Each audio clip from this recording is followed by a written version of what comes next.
All right, so tonight, once again, we're truly blessed to have Treehouse Recovery with us and two very important people, Vechi and Bill.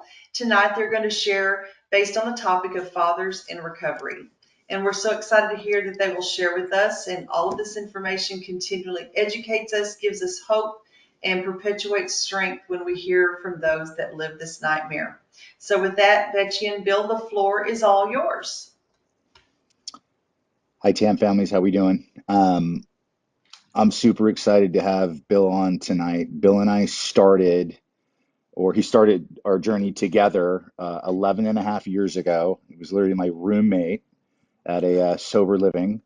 We have seen each other through some definite ups and downs, some weight changes, some life changes, some growing pains, um, and a lot of things you really never think that you're going to be able to make it through, let alone have a brother to see you through it at the same time. So it's with a big heart full of joy that I'm going to introduce Bill, and he's going to tell us a little bit about his story, who he is, how he got here, and what it's like being a dad with all that. So we'll have questions afterwards. If you guys have any questions on anything, we'll be happy to share. Bill, brother, all yours.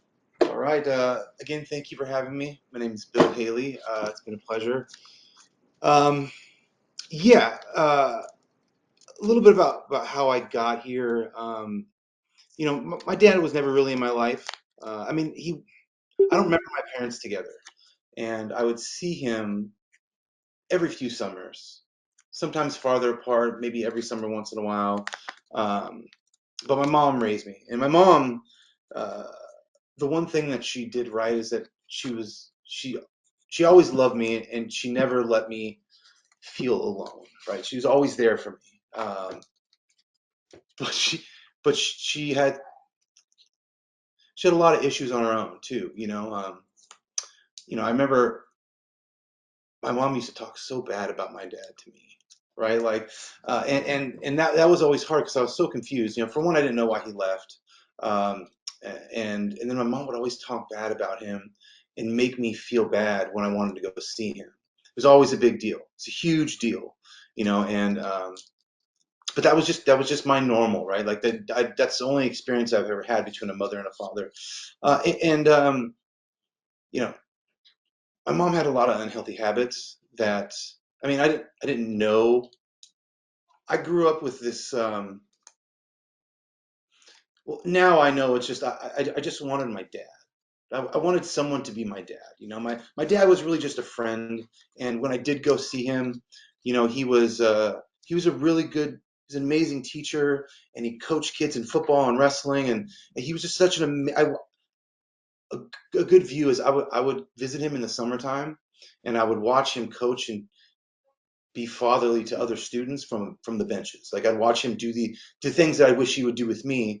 I watch him do with all his students. And, it was it, I didn't know how to associate it at the time, but it hurt me. Like I just wanted that. Why why couldn't you do that with me? My mom had a lot of men in and out of her life, and none of them ever really stayed. And so I had this hole inside of me. I didn't know what it was. I just knew that I didn't like the way I felt. And I remember I had a root canal when I was 13, and my uncle was my dentist, and they gave me like 4 extra strength Vicodin for the pain. Don't know why. I mean, I remember getting it, and I remember taking some on the way home, and the second that the opiates kicked in, you couldn't tell me that wasn't my answer, right? Like that, like the pain stopped. The desire to want a father stopped. The desire to need anything else stopped, and I was just okay. And that I was bonded to that feeling for 30 years. Like that's a hard feeling to break. And I'd never experienced like I had a good friend named Nick, and his mother and father, and I'd go to their house. When we grew up with them, so I went to his house every day before and after school, and I stayed with his family a lot. And their family was a regular family. They had a mother and a dad and 3 kids, and they had a family unit. And I remember when I used to go there, I didn't want to leave. Like I loved the way I felt there. And then, I'd go home. My mom had to work 2 jobs, and I was by myself, and my grandparents took care of me, and it was just me. I don't have any brothers or sisters, and so I always craved that, my home life was very chaotic, but all at the same time it was filled with love. Like my mom made sure I never went without. Like I remember nights where I was the only one eating, and she said she wasn't hungry. We used to take buses everywhere. Like she sacrificed her life so that I could thrive in the best way she knew how. Right? Looking back on it now, there's a lot of skills she didn't have, but what she did have, she was very protective of me. She always made sure, I was never without, and that she loved me, and she did what she could, and I appreciated her for that. Her love was never on trial, for sure. And but every man in my life would leave. My dad left, and mom was engaged to some guy named Rob for a while, and we were really close, and he just left. No one ever said goodbye. I don't even know why he left, and so men would come in my life and they would leave, right? Um, and then my dad got remarried, and the wife he married had 2 sons. They were a lot older than me, and I was 14 years old, and my stepbrother molested me, right? Like I was, but it wasn't like taking advantage of me. Hey, this is what brothers do. I love you, like we're gonna connect and hang out. And I felt, very, oh, this is what we just, this is, I knew someone would be interested in me, and like, so that manipulation went on, and I didn't know it was something you weren't supposed to do till like later in life when I understood what sex was. But and then that really messed me up too, like because every man that came in my life that showed interest always left or took advantage of me. So from very early on, like I do not like men. I don't trust men, uh, and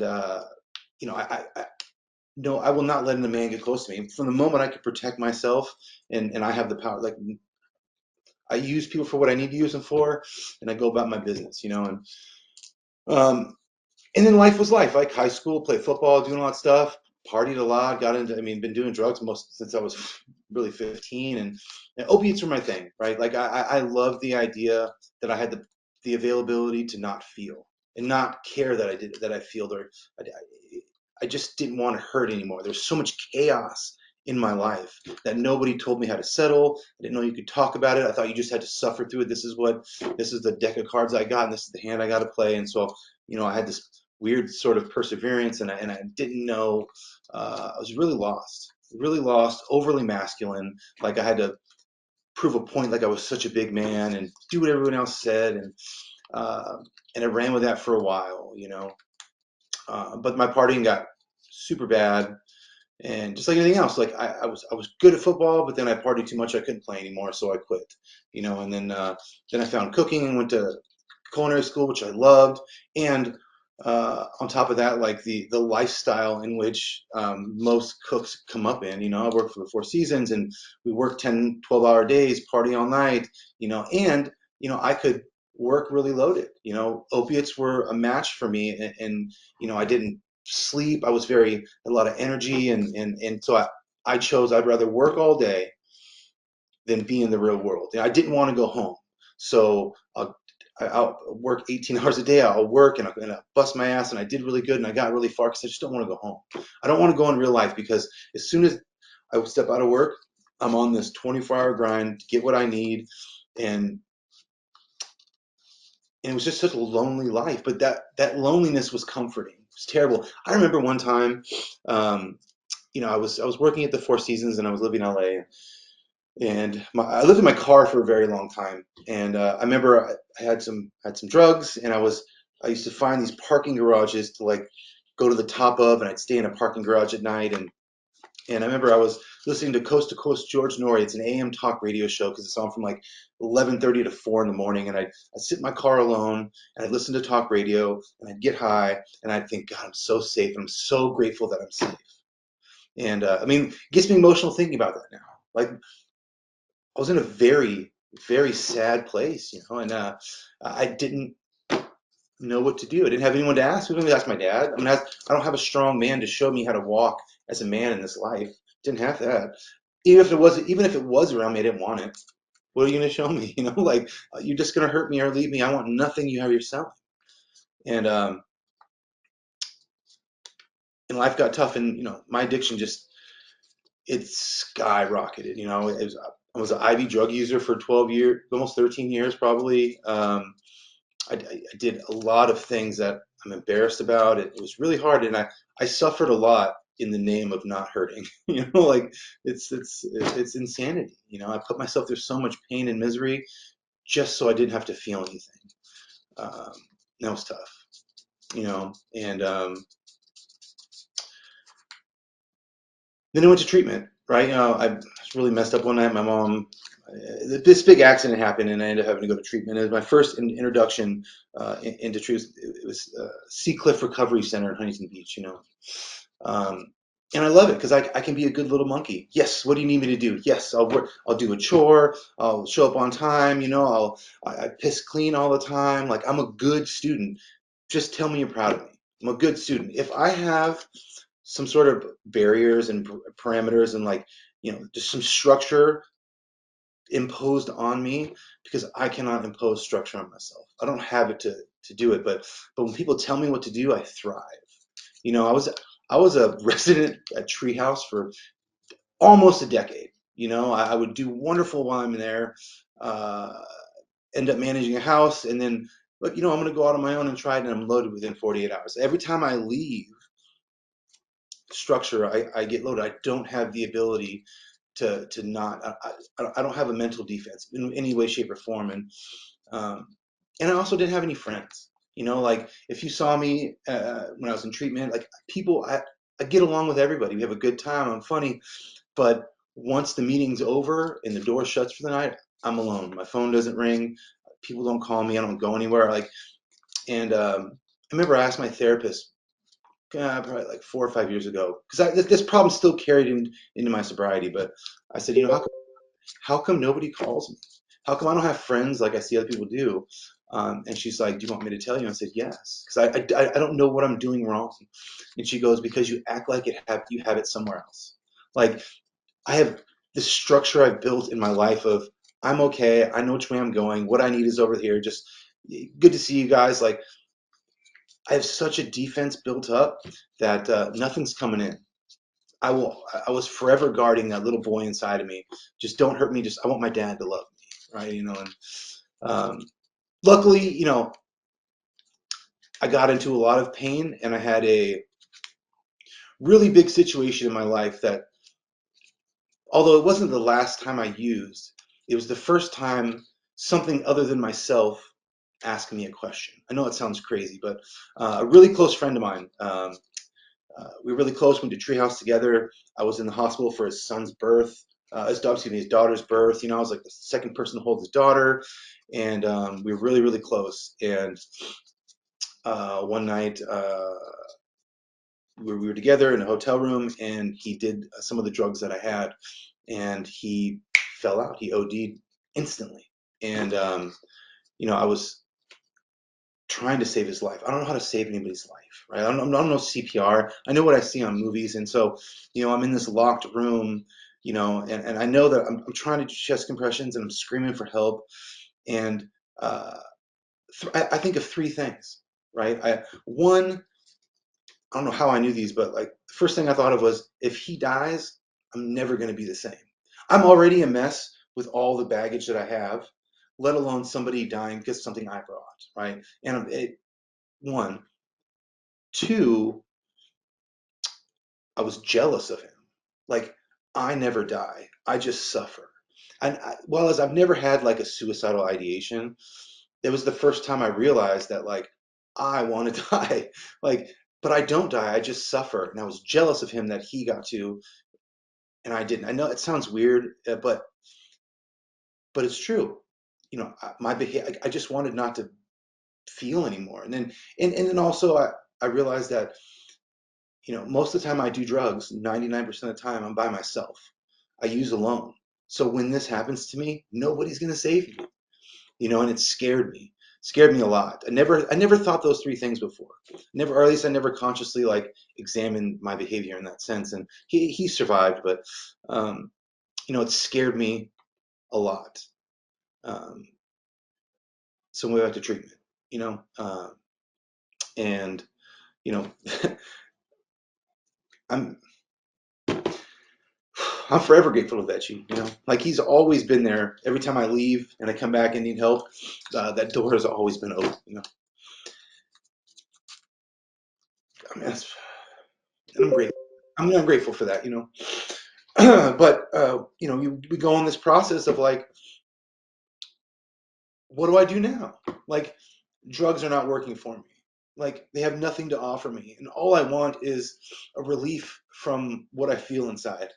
And I think most people, my my opinion is that everybody has to get to that point. How you get there is negotiable, but like, you know,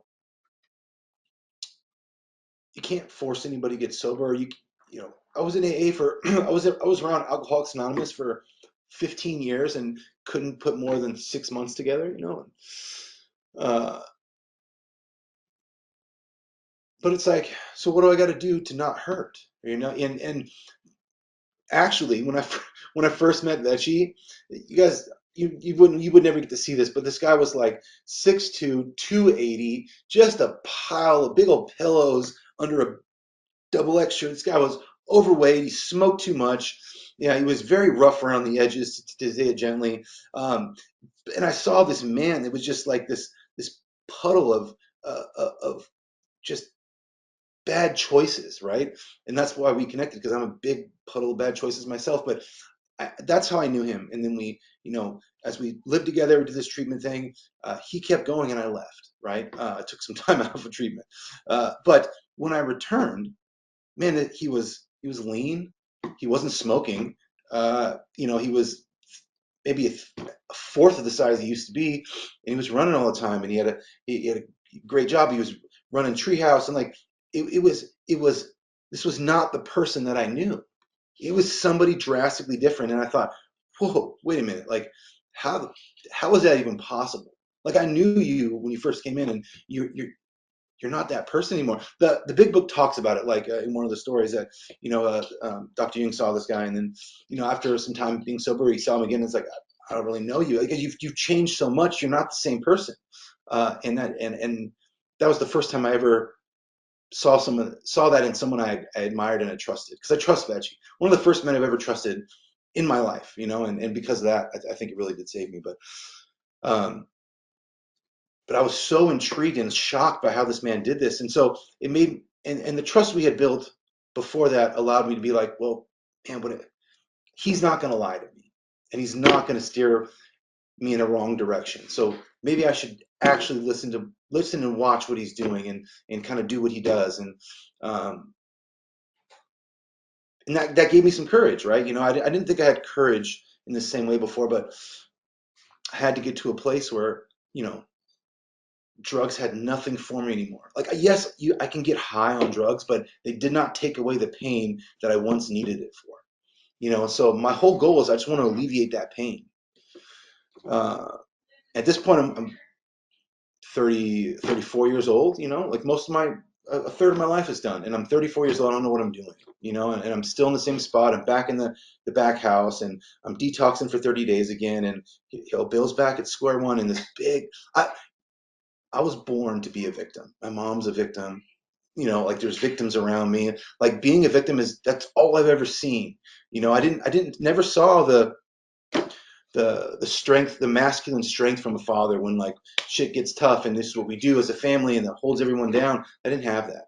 My mom had to be a mother and a father, and that's hard to do for anybody. And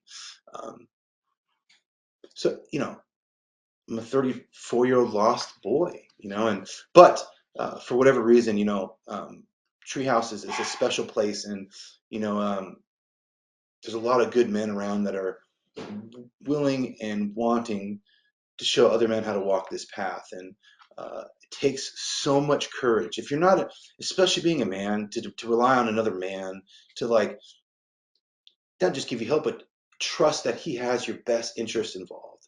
It's so rare in in my life and other people's lives. I see it that other men have their best interest involved, right? It's just, and so little encouragement from the world to men about like walking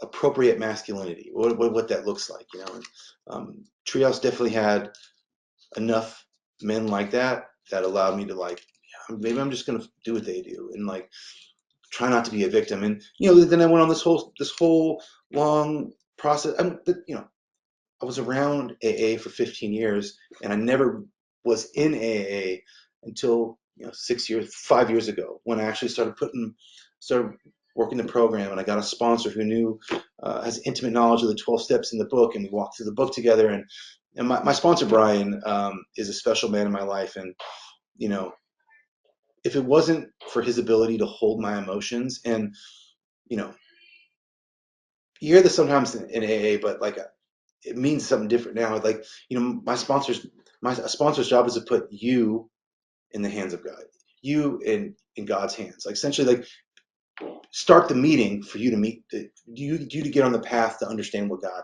is. Right? That's a big deal. It's a big conversation, and it's worth having. And I think it's ultimately um, where the money lies. Sorry, this thing popped up again. And I don't think I could have become the father that I am today if I didn't do that first. I did not have an outline on how to be a father. I didn't have an outline on how to be a friend. I didn't have an outline on how to be a son, a partner, um, or even just what it means to take care and love myself. Didn't know that. I didn't. I was not good at it, man. I could pretend. I could look good at it. I can go to the gym and look good, and like, if you see how big my muscles are, you love me, and yeah, that's the only thing I had was a really good exterior, but I didn't have anything in the inside. They used to say it's an inside job. Like, what are you talking about? I just I couldn't understand it, and um, and I met Brian when I moved to Vegas 3.5 years ago, and he, this is what I like. I went to my first. I picked a meeting in Las Vegas after we got our keys right before the pandemic shut, and I went to this meeting called Soberlicious, and I had learned enough at this point. I've been sober about a year and a half, but my sobriety was just like staying at Treehouse, making sure I have direction, going to meetings, but like I never worked. I never worked the 12 steps. I just go to meetings, and I Treehouse tells me how to live, and I do really good. And my partner and I, Danica, we wanted to move to Las Vegas, and so we did, and I knew enough to like, I need to go put my hand up somewhere and say, hey, I'm new. I need to find other men to connect with, even though I was deathly scared. And I met my sponsor and a bunch of people that night, and he offered to take me to dinner afterwards with everybody and take us out and introduce me, and it was really cool. But my initial thought was like, is he trying to have sex with me? Like, I could not accept another man saying, hey, I know you're new. Here, come get in the center of a pack somewhere. I got dinner. Let's go buy a coffee. Let's get to know each other. Here's a bunch of men. This is and I couldn't accept it. I couldn't shake the fact that he wants something from me. And it couldn't be farther from the truth. And we ended up working the 12 steps, and we read the big book twice a week for an hour and a half over Zoom because everything was shut down. And this man walked me through the big book, and we had conversations. And, I'd never had another man really sit down on a one-to-one basis that wasn't trying to be my father. He was just trying to be a loving man, and walking me through the steps. And we had to do the fourth step, and we when it comes to the fifth steps, when you talk like fourth step, and you have this deep conversation with you and your sponsor and God. And you know uh, as I was telling him everything about me, like, the goal is to tell everything about me, and every dark corner and crevice, and I told this man that, and I was crying, and he shared some stuff. He was crying too, and he just held my emotions. He didn't try to change my feelings. He didn't tell me it was okay. He just sat with me in this heavy, heavy moment, and just like held my emotions. Never had a man do that, at all, and it changed me. For one, there's a person on this earth that actually knew all of me. Vechi doesn't even know all of me, right? And in this instance, like, I let it all go, right? I let it all go to this man, and another person in God knew who I was, man. And this guy knew me, knew all of me, and he still proved it to me, and we related, and it really, was the first time I ever felt part of Alcoholics Anonymous. You know, like I've done what's asked of me to the best of my ability, and I let it go. And now we're actually getting into the work of things, and um, it changed me forever. You know, um, and if I hadn't done the steps first and then like sponsored guy, you know, if the idea that I'm to be of maximum use to another alcoholic for free and for fun anywhere I can, like that premise is built into me now. It's etched in my soul. Like that's what I want to do, and you know what it means to walk um, with God, and you know, constantly like looking at your character defects and just trying to not run on self will all the time. What that looks like, you know, and um, I have a period of grace right now in my life, and I don't think I'd have been able to be as present of a father if I didn't do that first. I can't imagine what it's like to have had a kid in my active addiction. You know, one of my big fears too is like, you know, I'm just going to end up like my father, right? You know, for not being around him as much as I wasn't in life, we sure as hell, we act alike, we talk alike. Genetics is crazy, you know, and it was hard not to think that if I was going to have a kid, I'm just going to turn out like my dad. You know, we'll be together for a little bit, and then I'll leave, and we'll get divorced, and then I'll see my kids on weekends, and that's my behavior. That's what I'm used to, and I was really afraid of that. Um,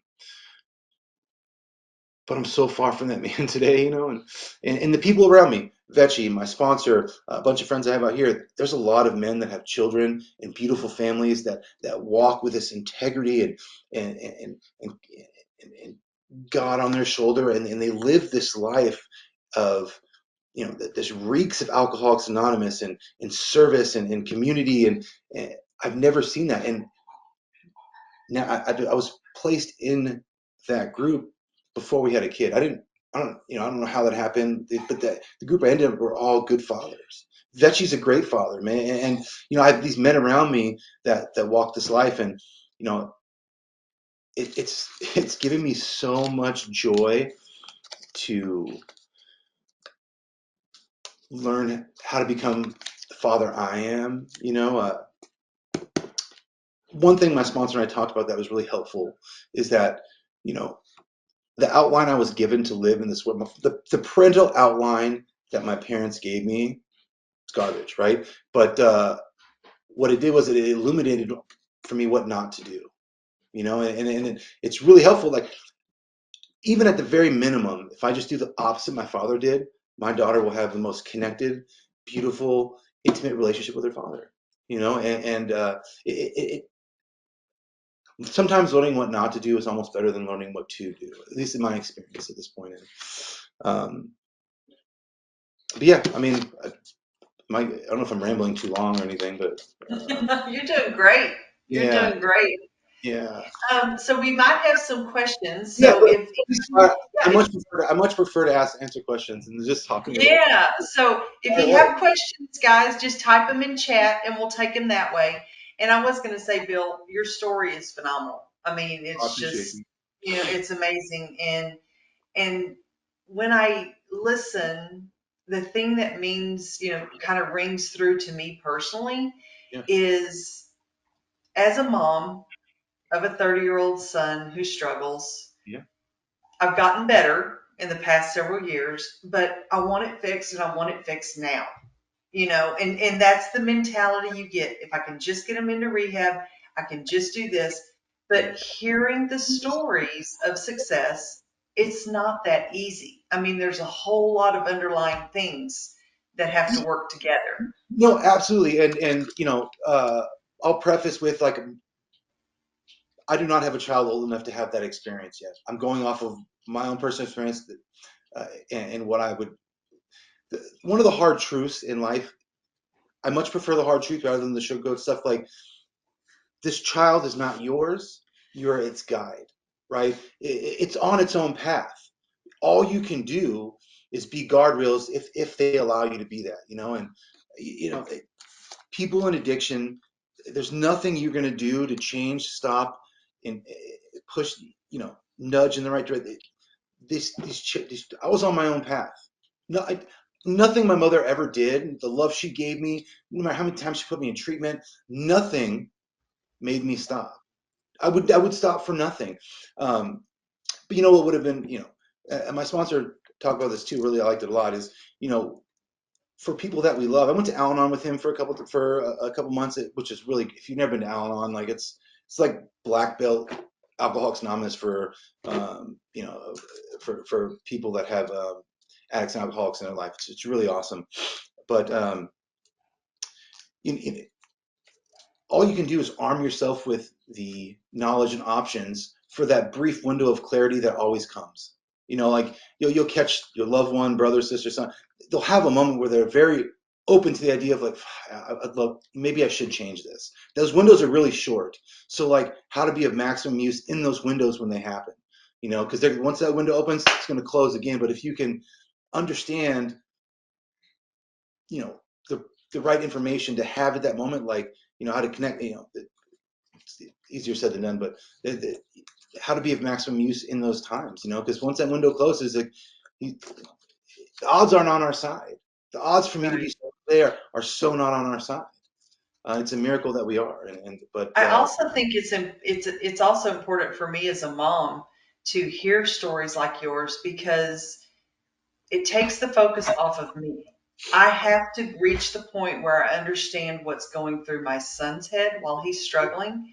And what you explained to us and all the things that you were afraid of and you were stressed out over and things you wanted. A lot of times I don't take the time. I'm just sick of this. I'm tired of this. Let's get this done, blah, blah, blah.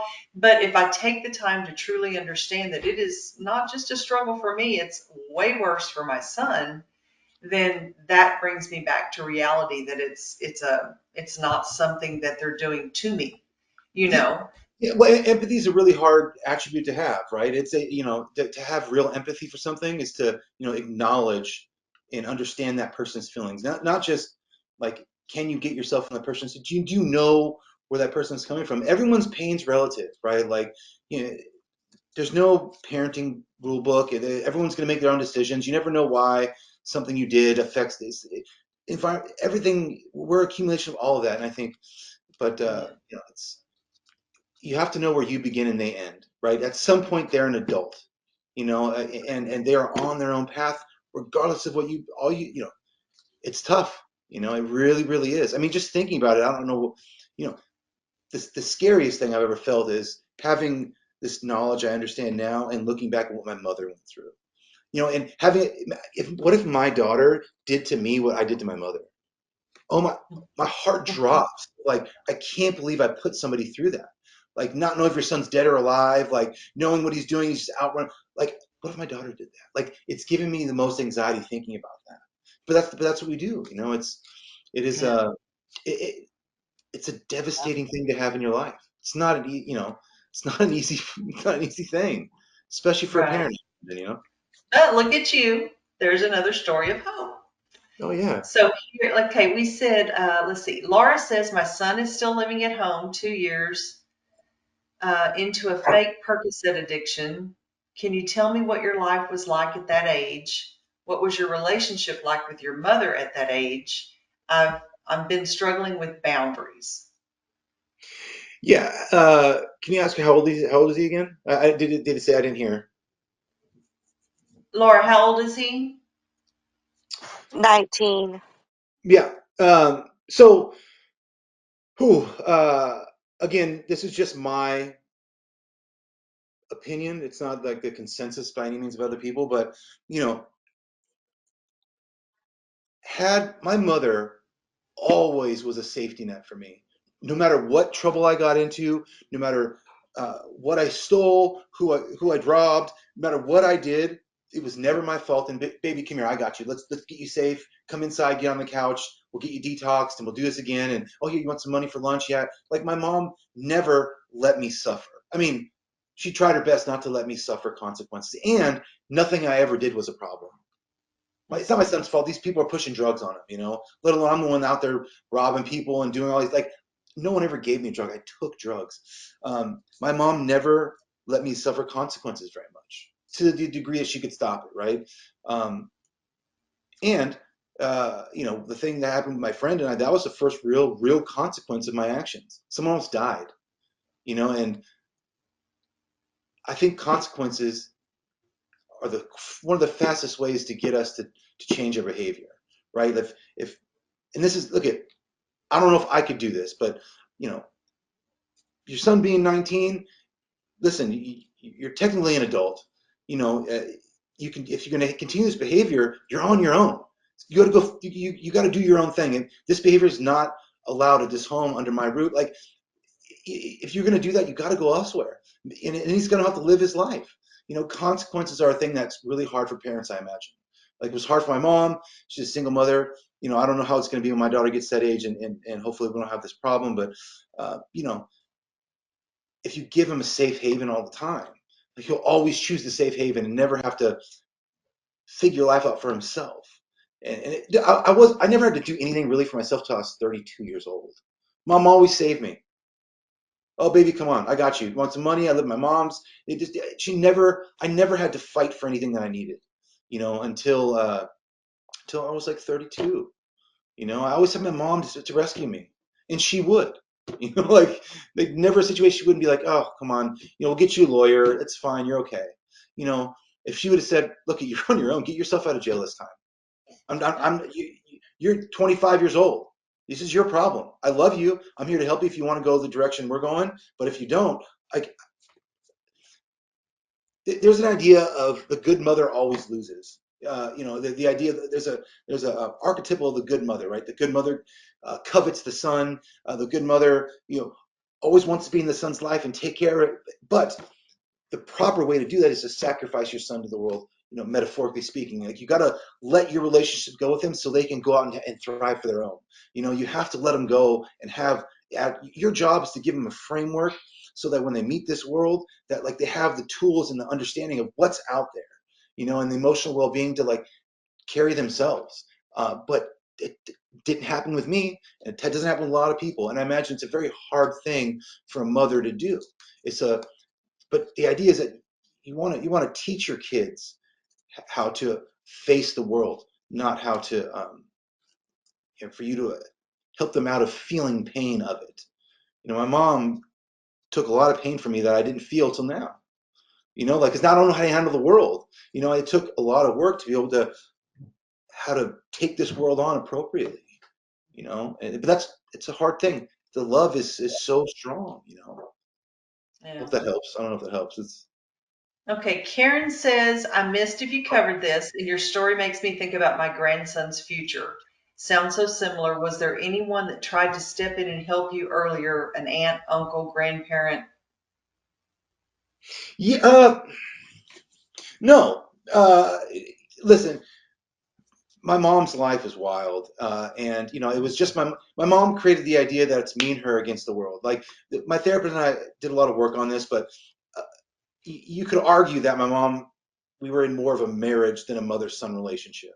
I mean, I know it sounds weird, but not like that. But you know, I was her emotional stability. We were a team. It was her and I against the world. Like it was just like just it was more of like a you know, of course she's a good mother, but like the dynamics weren't correct for a mother son dynamic, right? And so, um, you know, we never had anyone to help me or get close. My mom would get close with maybe a good guy. He'd leave. Like I had aunts and uncles, but they were always concerned with their own families. I never had any stable male in my life step in and help me until, um, I mean, even if there was, I couldn't accept it. I wouldn't see it as help. I'd be, get out of here. I want nothing to do with you. I'll take care of myself, thank you. You know, until you know, Vechi comes, and a little after I met Vechi, because it wasn't like that at first, but it grew into that. But like Treehouse was the first, you know, time I ever met men that were like me that weren't like me anymore, if that makes sense. But outside Yeah, of that, I just, you know, it's hard to see those things, you know, because I don't trust anybody. It's very tough. right. Yeah, if I had a man, you know, if I had it earlier on, you know, that like, hey, stop this behavior. We're gonna go. Let's walk this way together, led by example. And I had someone to grab their hand, like just take me. Like I think that needed to happen a little earlier on, because by the time my addiction was going, the imprint of masculine and father dynamic, it was crushed. I mean, the first 7 years, right, the most important, that mine were blown out of the water. So anything after that, it's I'm just fighting conditioning at that point, you know. Right. Okay, so Mary says, how do you feel about parents setting boundaries? And I think you touched on this a little bit. I think it's necessity. I think the boundaries you set on your children help them set boundaries in their life. Like the thing what I'm learning, and I really feel to be true, is my daughters will learn more from the way I act rather than what I say. Right? They see how I act. They they watch, you know, even putting boundaries on my wife. Honey, I don't like when you do that. Thank you. Please don't do that. Like they're learning from your behavior. Boundaries help box people in until they understand how to create their own. And it's I think it's absolute necessity because the world's going to put you in boundaries. The world gives them to you. If you can't handle the boundaries the world gives you, you're going to get wrecked in life.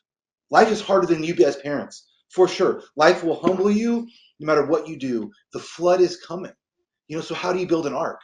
Right? Like I like that story, right? Because if you think you're going to avoid the flood, you're ignorant. It's coming for you many times in your life, and you might not survive it. It's happening to all of us. So the idea of boundaries being one board in the metaphorical arc you would make around your emotional life, so you can access whatever safest path through that you could. But that's what boundaries is, another attribute on that. It's really helpful. You cannot organize your life without it, and if you don't know how to Right. do that, it's hard to learn. So that's just my 2 cents on that. Yeah, they're hard to enforce as well, but just because of the mental. No, yeah, because you got to discipline yourself. Like you're the one that no, you do not cross this boundary. You're on your own.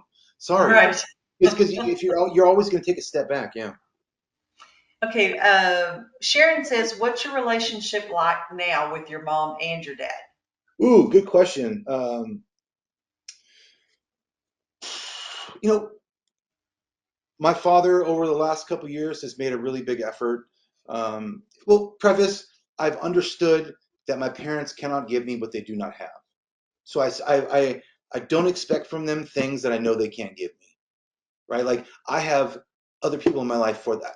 Well, for one, I'm lucky enough to have built the idea that I can get fatherly love in other places than my father. I couldn't for most of my life. I can now.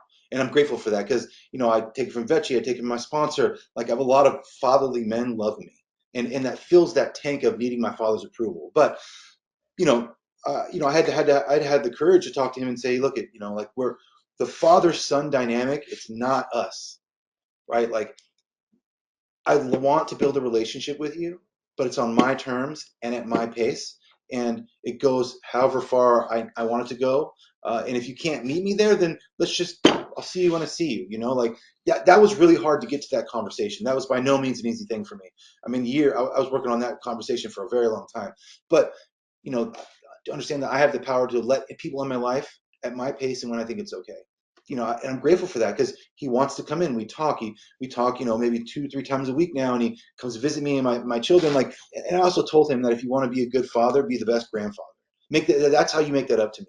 You be a great grandfather to my daughters, and we'll call it even because I'm already grown. The things I need from you are not the same as what you think we need. Because he has this idea that he only knows me as a child, so that's the behavior he has with me. I'm not a kid anymore, Dad, and I don't need you that way. But anyways, so I'm a lot.